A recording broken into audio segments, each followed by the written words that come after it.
January 10th, Governor Brad Little gave a State of the State address to the Idaho Legislature. One of the highlights was his announcement of a record $1.9 billion budget surplus. Along with his plans for income tax relief and increases in education funding, the governor's budget also proposes investments in state water infrastructure projects for agriculture and natural resources to ensure a dependable water supply.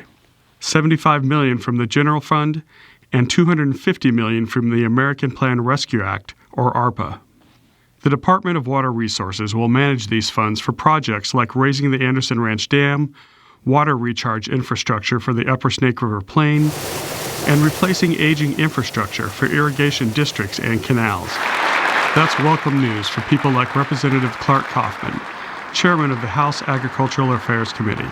There's money available for infrastructure, and the one I'm mostly interested in is the water projects. Projects like new water infrastructure in the Bellevue Triangle, improving the irrigation system in the Clover area of the Magic Valley, and updating the New York Canal in the Treasure Valley. Well, this is a lot of one-time money, and we're going to spend it on one-time projects, things that have an ongoing need, so that's the thing, that's the caution we have to have, is one-time money on one-time projects, but it's enough money that we can actually get something done. Representative Kaufman gave a presentation on January 12th for the food producers of Idaho.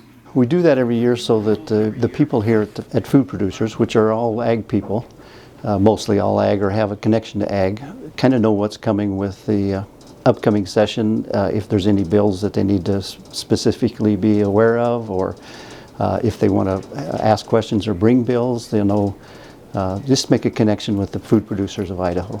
Senator Van Burtenshaw, chairman of the Senate Agricultural Affairs Committee, also spoke with the food producers and said he needs their help to let him know what kinds of legislation can help with the needs of Idaho agriculture. It's hard for us to look at a business and say, we need to change this in your business. We need them to come to us so that we can help them as their legislative arm. Burtenshaw also has ideas for projects he'd like to see funded in this year's budget. Well, I'd like to see more recharge. We're putting about 500,000 acre-feet in the ground every year. It's not quite enough. It sustains our aquifer, but if we have a dry year, our aquifer level falls. So it's sustainable, but we need more of that. I'd like to see that happen. In the Mackey Reservoir, that dam, it was built in 1949. It looks like it's put together with railroad ties and gravel. It needs to be replaced. That's a $10 million project. That will help ag and industry. It's the foundation of our economy. There's a lot of different moving parts and parts of the economy in Idaho, but agriculture is the base. The ancillary things that come from agriculture and production agriculture is far-reaching across the state. For the Voice of Idaho Agriculture, I'm Paul Belke.